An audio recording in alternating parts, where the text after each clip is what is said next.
Evangelho de Mateus, capítulo 2, nós vamos ouvir a palavra do Senhor. Nesta noite, eu gostaria de desafiar você a estar atento e pedir ao Espírito Santo que fale ao seu coração. Nosso intuito não é pregar uma mensagem extremamente extensa, até porque nós prometemos a você que o culto não seria muito extenso hoje. Mas, ainda que não seja tão extensa, é a palavra de Deus e nós a reverenciamos e ela sempre fala com poder aos nossos corações. Portanto, leiamos as Escrituras no Evangelho de Mateus, no capítulo de número 2, dos versículos 13 a 15, assim diz a palavra do Senhor. Tendo eles partido, eis que apareceu um anjo do Senhor a José em sonho e disse: Dispõe-te, toma o menino e sua mãe, foge para o Egito e permanece lá até que eu te avise, porque Herodes há de procurar o menino para o matar. Dispondo-se ele, tomou de noite o menino e sua mãe e partiu para o Egito. E lá ficou até a morte de Herodes, para que se cumprisse o que fora dito pelo Senhor por intermédio do profeta: do Egito chamei o meu filho. Pai, fala ao nosso coração nessa noite. Tua palavra foi lida, ó Deus, ó Pai, e nós cremos que, desde que ela é lida, o Teu Espírito Santo já está falando conosco.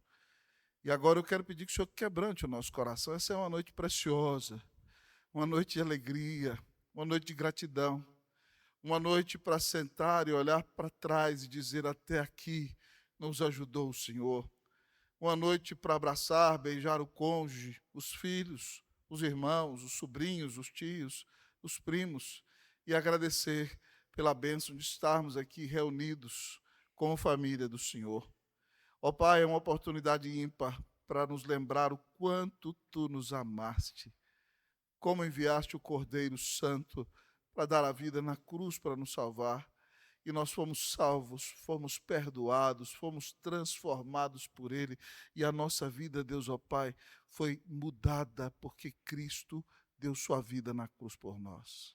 Portanto, Pai, fala ao nosso coração nessa noite, aquece o nosso peito, e, ó Pai, que essa mensagem seja de consolo para nós, para nos fortalecer, para termos vitória no meio das adversidades e lutas que enfrentamos. Deus fala conosco e nos abençoa. Nós oramos em nome do Senhor Jesus. Amém. A igreja pode sentar-se.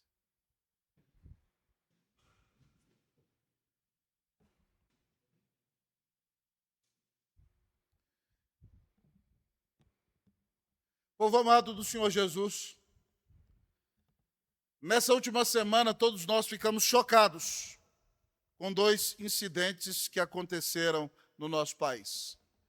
Um grupo de pessoas viajando num ônibus para o Nordeste, para passar o Natal com sua família, para estar junto com seus amigos, é acometida de um incêndio num ônibus e a maioria das pessoas que estão naquele ônibus vem a óbito, vem a falecer. E ali, ao redor, bem próximo daquele momento, de repente a gente ouve falar que na cidade de Gramado cai um avião, com 8 pessoas que estavam no avião falecendo. Em dias dos quais as pessoas se reúnem para celebrar, para agradecer, nos choca vermos tragédias tão complicadas que machucam o coração dos familiares daqueles que se foram e nos mostram que a vida deste lado de cá do céu sempre é caracterizada pela perplexidade, pelo sofrimento, pela luta, pela dor, pela aflição. Nesse texto que lemos nesta noite, nós encontramos que ninguém, amado irmão, é excluído dessa realidade. Você se lembra que os magos vieram de longe para visitar a Jesus, chegaram em Jerusalém e perguntaram onde estava o recém-nascido rei dos judeus. Houve, queridos irmãos, um frenesi naquela cidade, porque Herodes é um dos homens mais malucos da história da humanidade. ele é um facínora, ele mandou matar seus filhos com medo de que tomassem o trono, mandou matar um filho seu que morava em Roma, quando viajou em Roma para prestar contas a César, porque era um homem tão sanguinário, tão assassino, mandou matar Mariana, a mulher que ele amava, com medo de que ela tomasse o trono, porque ela era descendente da antiga linhagem real dos Macabeus. Aquele homem era a maldade em pessoa.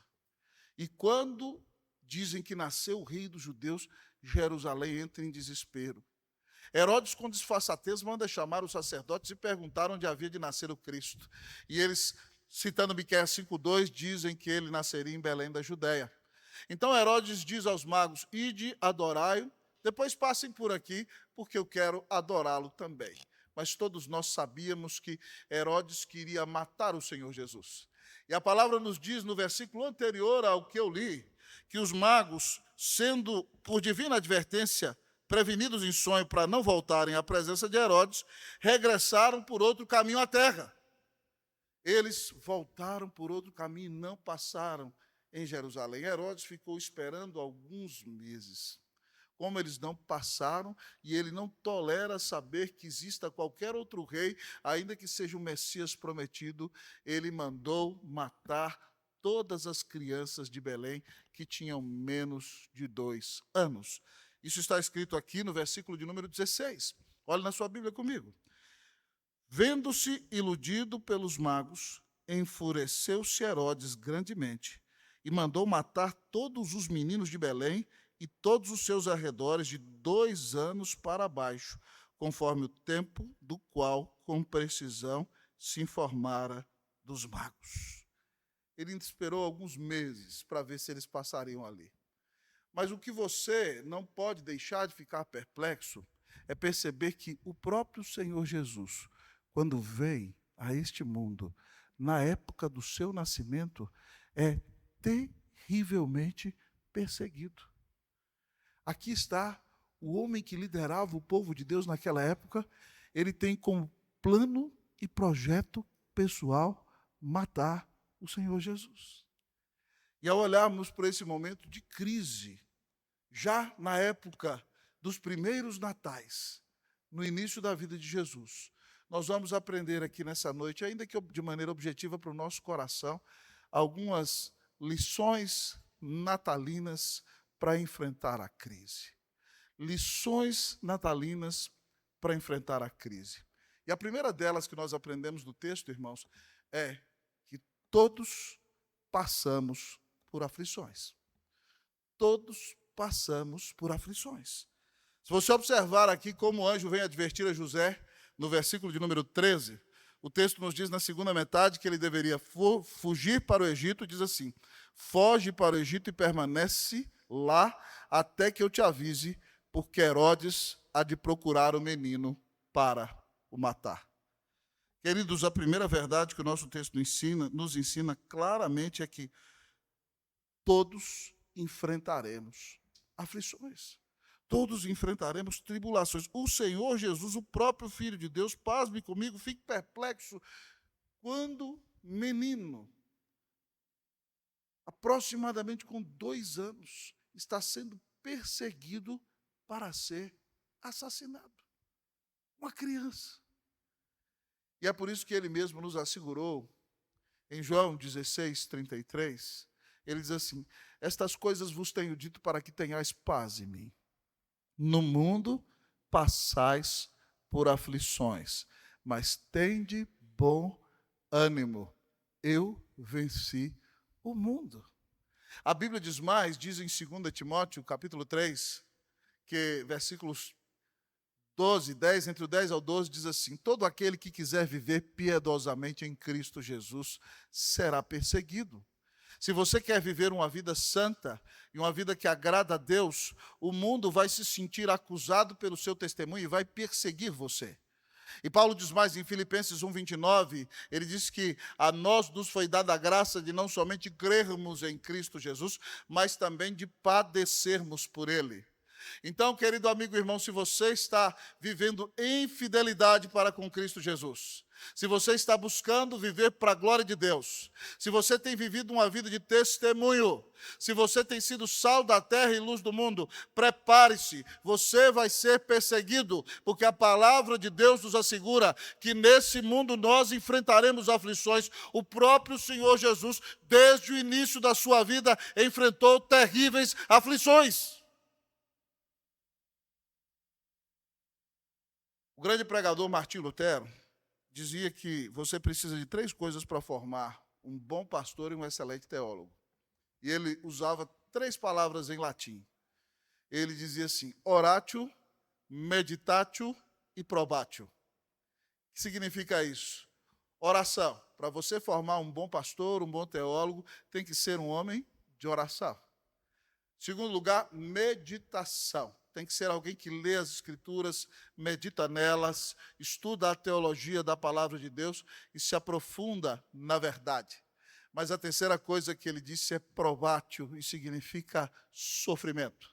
Ele diz que você só forma bons pastores e bons teólogos quando eles passam pelo vale da aflição, porque ali a sua justiça própria é esvaziada e eles entendem como são fracos, são frágeis, limitados e carecem da glória de Cristo Jesus. Certa vez, um jovem pastor estava pregando numa região de praia, de férias, numa bela conferência, e um pastor mais velho estava ali, naquele lugar de férias com a sua esposa, e de repente aquele moço se levantou e pregou um sermão muito abençoado, e a esposa do reverendo mais velho virou para o marido e falou assim: nossa, como ele prega bem. O marido falou: ele prega bem já, mas ele vai pregar melhor quando ele for mais velho, porque quando ele for mais velho, ele será alguém mais sofrido. Muitas vezes, Deus te manda para o vale da sombra da morte, para que você entenda que você não é nada sem Jesus. O que eu gostaria que você entendesse nessa noite é que o sofrimento que você passa não está fora do controle de Deus. Não está fora da vontade de Deus. O objetivo deste sofrimento é dar a você um coração quebrantado e humilde, para que você entenda que sem o Senhor Jesus, você não pode fazer nada. É como o apóstolo Paulo, que quando vai nos contar que foi arrebatado ao terceiro céu e viu coisas inefáveis que não eram lícitas ao homem referir, ele entrou no céu onde nós estaremos e não podia falar o que tinha visto, mas ele diz que quando ele desce, depois de contemplar a glória do Senhor Jesus na eternidade, ele diz: para que não me ensoberbecesse com a grandeza das revelações, foi-me posto um espinho, a palavra no grego é estaca na carne, para me esbofetear de dia e de noite, mensageiro de Satanás, a fim de que não me exalte. 3 vezes pedi ao Senhor que o retirasse de mim. E o Senhor disse: não, Paulo, a minha graça te basta, porque o meu poder se aperfeiçoa na fraqueza. Ele disse assim: então de boa vontade me gloriarei, para que sobre mim repouse o poder de Cristo. E ele diz que tem prazer, então, nas fraquezas, nas injúrias, nas perseguições, nas lutas e nos sofrimentos, porque ele diz: porque quando eu sou fraco, é aí que eu sou forte. Então, meu querido irmão, você vai viver um Natal maravilhoso, mas não significa que as suas lutas acabaram. Enquanto nós estivermos deste lado de cá do céu, nós enfrentaremos lutas e tribulações. Mas o Senhor diz para nós: eu nunca vou te deixar, jamais vou te abandonar. O Senhor diz para nós: não temas, porque eu sou contigo. Não te assombres, porque eu sou o teu Deus. Eu te fortaleço, eu te ajudo, eu te sustento com a minha destra fiel. Eu já contei aqui que eu tenho um amigo presbítero, ele já tem quase 80 anos. Ele trabalhou na capital federal durante 30 anos numa empresa pública que foi privatizada. Ele entrou como júnior e saiu no cargo mais alto que podia ter. E quando a empresa foi privatizada, ele achou que seria aproveitado, e de repente ele foi chamado pelo seu novo chefe e foi demitido. E ele me disse: pastor, um buraco se me abriu. Quando eu voltei para a minha sala com a minha caixa para juntar minhas coisas, de repente alguém bate na porta. E quando bateu na porta, era o reverendo José Pereira, né, que já não está mais conosco. Era pastor na igreja de Brasília à época, e o reverendo José Pereira não era nem pastor dele. Disse: irmão, 5 horas da manhã eu estava orando, e eu não sei o que está acontecendo com você, mas o Senhor me mandou aqui para falar uma palavra de Deus para você.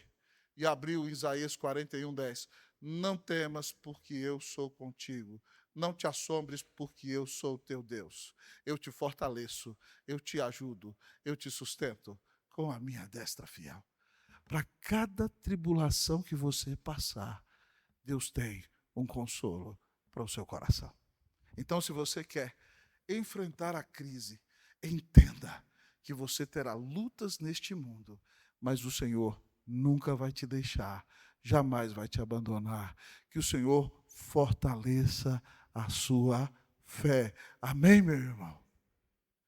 Nessa madrugada, eu tive que acordar para aconselhar uma pessoa que estava passando um momento de grande dificuldade, às 3 horas da manhã, depois não consegui dormir mais. E comecei a pensar nos grandes desafios que eu tenho pela frente. Eu falei assim: Deus, se eu for olhar para esses desafios, eu vou ficar mais careca do que eu já sou, porque eu vou arrancar os cabelos que eu não tenho. Mas eu falei: quer saber, Senhor? Eu decido crer. Acabou. Meu Deus tem cuidado de mim até hoje. Ele mandou Jesus morrer na cruz por mim. Você acha que ele vai deixar de cuidar de mim agora? De jeito nenhum. Eu escolho crer. E aí minha noite foi um culto, até amanhecer. Bênção maravilhosa. Olhar para trás e agradecer a bondade de Deus. Louvado seja o nome do Senhor. Então, se você está enfrentando tribulações, não pense que o Senhor te abandonou. Não pense que você é a pessoa mais sofrida do mundo. Não viva dizendo: ó vida, ó tristeza, ó azar. Não pense que você é esquecido pelo Senhor, não. Se o Senhor está te levando para a aflição, é porque Ele quer quebrantar o seu orgulho e fazer de você alguém mais parecido com Jesus. Primeira lição natalina para enfrentar a crise, pastor. Todos enfrentamos tribulações. Qual é a segunda lição natalina para enfrentarmos a crise, pastor? Em segundo lugar, a palavra de Deus nos diz nesta noite, queridos irmãos, Deus nos dá o livramento. Segunda lição natalina para enfrentarmos a crise, Deus nos dá o livramento. Versículo 13, olhemos todos. Leamos juntos. 1, 2, 3. Tendo eles partido, eis que apareceu um anjo do Senhor a José em sonho e disse: dispõe-te, toma o menino e sua mãe e foge para o Egito e permanece lá até que eu te avise, porque Herodes há de procurar o menino para o matar. Todos comigo, 14. Dispondo-se ele, tomou de noite o menino e sua mãe e partiu para o Egito. Louvado seja Deus. Deus nos dá o livramento. Que testemunho maravilhoso, irmão. José é um homem que, com o nascimento de Jesus, teve um crescimento exponencial na sua intimidade com Deus. Quando ele ia fazer a besteira de abandonar Maria, o anjo lhe apareceu em sonho: José, filho de Davi, não temas receber Maria, tua mulher, porque o que nela foi gerado é filho de Deus. Ela dará à luz um filho e lhe porás o nome de Jesus, e ele salvará o seu povo dos pecados deles. José foi livrado por Deus de cometer uma injustiça contra Maria. E agora, quando eles estão ali, queridos irmãos, morando em Belém, naquele momento de grande desafio e dificuldade, quando o Senhor Jesus vai ser assassinado, a palavra de Deus nos diz que o anjo do Senhor apareceu a José em sonho e lhe disse: dispõe-te, toma o menino e sua mãe e foge para o Egito e permanece lá, porque Herodes há de procurar o menino para o matar. É impressionante que José, quando entende o direcionamento do Senhor, eu gosto disso em José, irmão. José não fica questionando.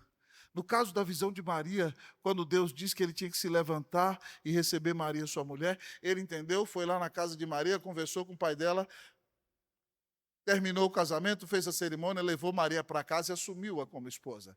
José é um homem obediente. Se você olhar, toda vez que Deus ordena, ele obedece na hora. E quando Deus vai dar o livramento, o texto nos diz no versículo 14, que dispondo-se ele, a ideia aqui é imediatamente, tomou ele de noite o menino e sua mãe, acordou de madrugada. O anjo falou com ele, disse, Maria, vamos arrumar as malas, mulher. Deus está mandando a gente para o Egito. Herodes vai procurar matar o menino. Vamos embora daqui, mulher. Arrumemos as malas. Chegou a hora de peregrinarmos do Egito. Ele se dispôs, acordou Maria e partiu para o Egito. Louvado seja Deus. Deus nos dá o livramento. Irmãos, um dos versículos que eu mais memorizei nos Salmos, desde a minha juventude, é o Salmo 25:12. Ele diz assim, ao homem que teme ao Senhor, ele o instruirá no caminho que deve escolher. Se você tiver que tomar uma grande decisão, preste atenção aqui, ó. Não se desespere. Ao homem que teme ao Senhor, ele o instruirá no caminho que deve escolher. O que você precisa é temer a Deus, é amar a Deus, é confiar em Deus e depender do Senhor. E Deus promete instruir você e te dirigir nas decisões que você precisa tomar. Eu gosto muito do Salmo 32:8 também, que ele diz, instruir-te-ei e te ensinarei o caminho que deve seguir, e sob as minhas vistas, olhando para nós ali, como a mãe que está lavando a louça, e o menino vai meter o dedo na tomada e fala, menino! E o menino para. Sob as minhas vistas. Desse jeitinho Deus está olhando para nós. Eu te darei conselho. Que promessa maravilhosa. Deus promete nos dar sabedoria e falar conosco acerca de quais caminhos nós devemos escolher. É por isso que você também tem que guardar no seu coração a promessa do Salmo 50:15, que diz, invoca-me no dia da angústia, eu te livrarei e tu me glorificarás. Eu não sei se você já teve algum momento na sua vida em que parecia que a casa ia cair, que só restava chutar o balde. Já não havia mais nada a ser feito. Você disse, agora eu estou arrasado, minha família vai sofrer grande tribulação, tudo vai dar errado, já era. E de repente, naquele momento, você dobrou os seus joelhos, clamou ao Senhor, e Ele abriu os céus e respondeu às suas orações. Deus nos dá o livramento. Jeremias 33 diz assim, 3, invoca-me e te responderei, anunciar-te-ei coisas grandes e ocultas que tu não sabes. Clame a Deus por livramento. Clame a Deus, Senhor, salva-me. E Deus vai te dar o livramento. Quantas histórias nós não podemos contar de livramento, irmãos? Eu me lembro quando eu era noivo da mulher mais bonita da terra, minha querida esposa, com quem completei 24 anos de casado essa semana. Ela trabalhava num consultório médico em Guarulhos, consultório de respeito, desde que ela tinha 14 anos. Naquela época, crianças de 14 anos podiam trabalhar. E ela já estava ali há 8 anos.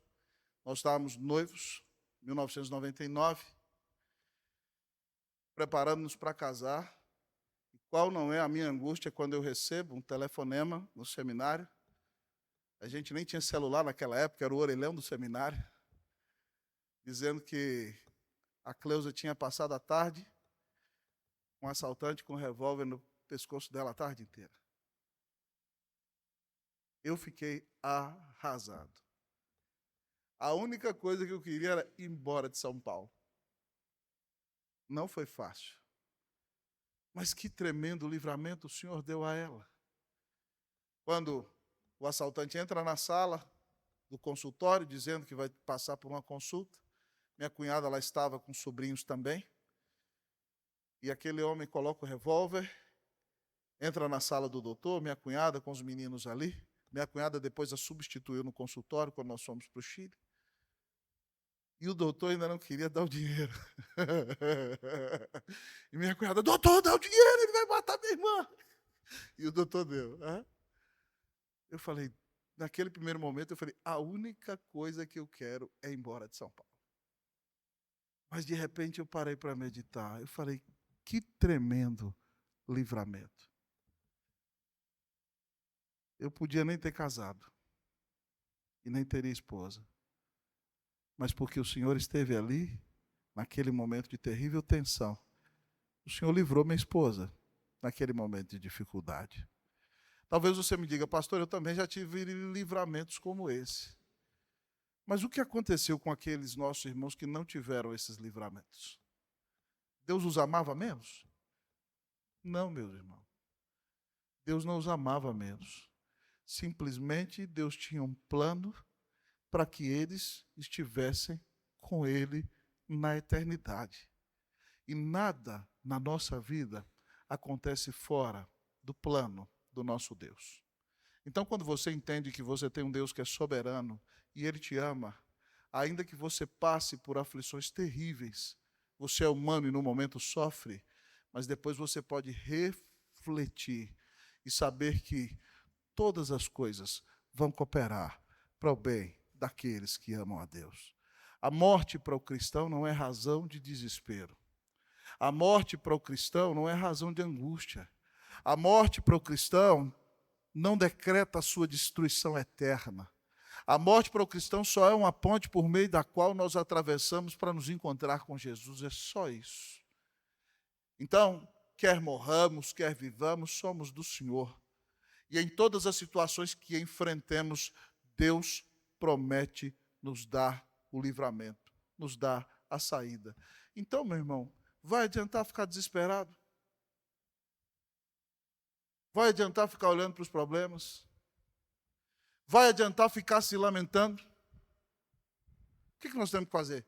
Temos que confiar no Senhor e clamar, Senhor, dá-me o livramento em nome de Jesus. Amém. Deus ouve as orações. Então oremos para que Deus nos dê os livramentos. Em nome de Jesus. Amém. Eu disse que esse é o objetivo. Tem que cumprir a promessa. Pastor, qual é então a última lição natalina para enfrentarmos a crise? A primeira delas, todos enfrentaremos tribulações. A segunda, Deus nos dá o livramento. Mas, em último lugar, o que eu mais repeti nesse Natal, Deus é fiel. Terceira lição. E as mensagens do Natal enfatizam essa verdade. Deus é fiel. Versículo de número 15. O texto diz que José tinha que partir para o Egito no 14. Diz o texto, e lá ficou até a morte de Herodes, para que se cumprisse o que fora dito pelo Senhor por intermédio do profeta, do Egito chamei o meu filho. Que bênção maravilhosa. Do Egito chamei o meu filho. 700 anos antes de Jesus nascer, Oséias, no capítulo 11, versículo 1 da sua profecia, profetizou que Jesus seria chamado do Egito.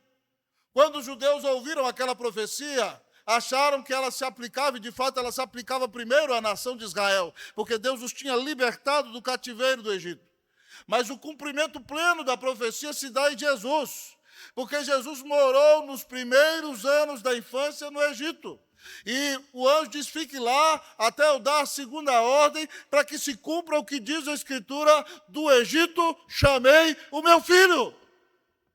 E a palavra diz para nós, no versículo 19, se você acompanhar comigo, que tendo Herodes morrido, eis que um anjo do Senhor apareceu em sonho a José no Egito e disse-lhe, dispõe-te, toma o menino e sua mãe e vai para a terra de Israel, porque já morreram os que atentavam contra a vida do menino.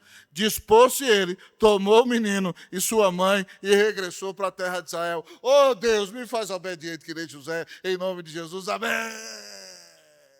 Deus manda e José obedece. Deus cumpriu a promessa, chamou o seu filho do Egito. Irmãos, todas as promessas feitas com respeito ao Natal se cumpriram. E eu não vou repetir todas elas para você, porque eu repeti um mês inteiro. Essa é mais uma delas que nos mostra que tudo que Deus prometeu na sua palavra, Ele cumpre. Eu gosto muito do texto de Josué 21, de 43 a 45, quando Josué está prestes a morrer e o povo de Deus já conquistou a maior parte da terra prometida. Você se lembra que Josué foi o general escolhido por Deus para liderar as batalhas do povo de Deus, para tomar posse da terra prometida. No final de Josué, em Josué 21, 43 e 45, a Escritura diz assim: desta maneira, deu o Senhor a Israel toda a terra que jurara dar a seus pais, e a possuíram, e habitaram nela. O Senhor lhes deu repouso em redor, segundo tudo quanto jurara a seus pais. Nenhum de todos os seus inimigos resistiu diante deles. A todos eles o Senhor lhes entregou nas mãos. Nenhuma promessa falhou de todas as boas palavras que o Senhor falara à casa de Israel. Tudo se cumpriu.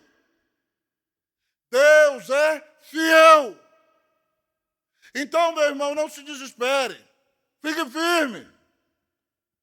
Deus prometeu que estaria contigo todos os dias, até a consumação dos séculos. Deus prometeu abençoar a sua geração até a 1000ª geração, daqueles que amam e guardam os seus mandamentos. Os seus filhos que ouviram o evangelho de você e permanecerem firmes no Senhor vão ser abençoados. E a próxima geração, a próxima geração, a próxima geração, Deus há de cumprir todas as suas promessas. Deus é fiel. O nosso texto nos diz que quando o povo entrou na terra prometida, eles conquistaram toda a terra que se esperava, eles venceram todas as batalhas, os inimigos não puderam resisti-los, nenhuma promessa do Senhor falhou, nenhuma sequer, tudo se cumpriu. Deus é o Deus fiel. Ele cumpre a sua palavra. Se Ele cumpriu tudo aquilo que prometeu, como é que você vai duvidar da bondade de Deus? Se Ele prometeu que mandaria o Filho dele para morrer na cruz e pagar os teus pecados, como é que você vai duvidar da bondade de Deus? Como é que você vai duvidar da bondade de Deus? Irmão, você precisa confiar em tudo que Deus disse ao seu respeito.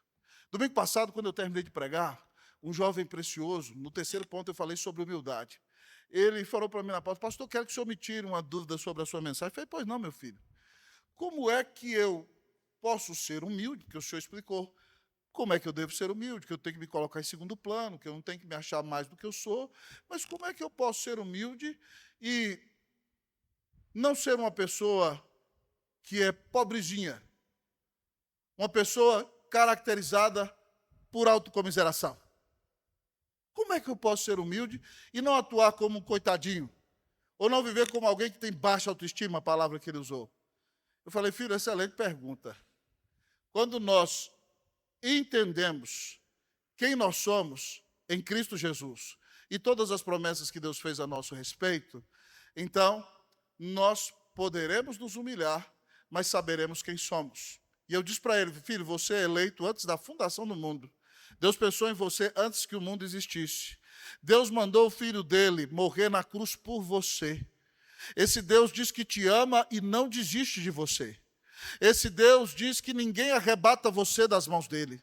Esse Deus diz que ninguém arrebata você das mãos de Jesus e todos os seus pecados são perdoados. Esse Deus selou você com o Espírito Santo. Esse Deus já disse que você é filho amado.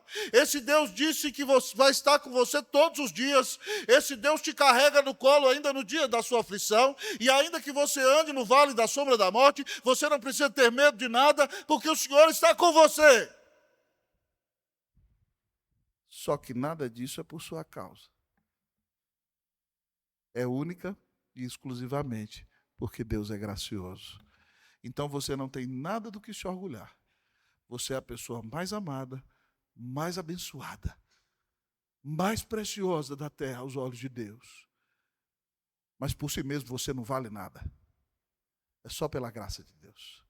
É só pelo amor de Deus. É só pela bondade de Deus. Respondi sua pergunta, filho? Sim, pastor. Entendi. Muito obrigado.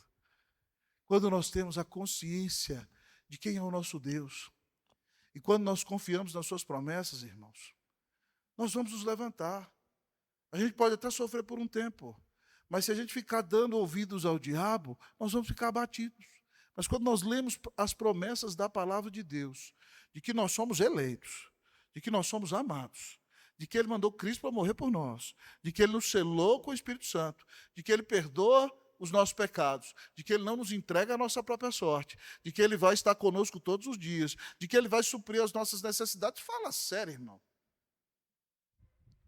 Se nós vivermos murmurando e reclamando, é porque nós não confiamos na bondade de Deus e não acreditamos em sua fidelidade. Então, entendendo tudo que Deus fez por você, coragem, João! Você mesmo, João. Coragem, Maria! Coragem, José! Levante-se! O seu Deus é fiel. Ele diz que nunca vai te deixar, jamais vai te abandonar. Ele diz que vai estar com você nas aflições. Ele diz que vai carregar você no colo. Ele diz que você é a menina dos olhos dele. Ele diz que vai abençoar você. E até no dia do vale da sombra da morte vai estar ao seu lado. Ele te prometeu um lugar garantido nos céus. Ele prometeu abençoar você aqui. Ele te deu o Espírito Santo e ele te carrega no colo. Ele fala com você na palavra dele. Ele te deu a igreja para que você se encontre com ele. Ouça a sua palavra e seja abençoado por Ele. Ele te dá uma família que te ama e que te cerca e que está te apoiando, mesmo nesse tempo de aflição. Como é que você vai deixar de confiar na bondade de Deus? Ele deu o Filho dele para morrer no seu lugar. Que amor é esse? Se Deus é tão fiel, que você saia dessa situação miserável, que você tire os olhos dos problemas e que você olhe para Cristo Jesus, porque Ele te amou e deu a vida na cruz para te salvar. Irmão, pasme comigo, Jesus é Deus homem, e Ele quis morrer por mim e por você. Há uma música do Quarteto Palavra da Vida que me encanta, e desde a minha juventude ela impacta meu coração, quando eu penso que aquele que estava com o Pai, pasme comigo, na eternidade, por meio de quem todas as coisas vieram a existir. A palavra de Deus diz que nada veio existir fora dele. E ele se tornou homem e ele pensou em mim na eternidade. O cântico do Palavra da Vida diz assim: como entender que me alcançou o sangue purificador e que morreu por quem o matou, amando a quem o rejeitou. Grandioso amor, como entender? Deus sim quis por mim morrer. Grandioso amor, como entender? Deus sim quis por mim morrer. Louvado seja Deus. O Filho de Deus morreu por mim e por você. Nós somos as pessoas mais amadas da terra. Tire os olhos dos problemas e olhe para Jesus. Deus é fiel. Ele vai continuar cuidando de você. 2025 está às portas. Teremos inúmeras bênçãos. Enfrentaremos batalhas. Deus nos dará o livramento. E em todo tempo nós vamos reconhecer a sua fidelidade. Que Deus te dê um Natal cheio da presença de Jesus. Que você não se desespere nas aflições. Deus vai te dar o livramento. E no final, você dirá: Senhor, eu te louvo pela tua fidelidade. Que Deus te abençoe, em nome de Jesus. Amém.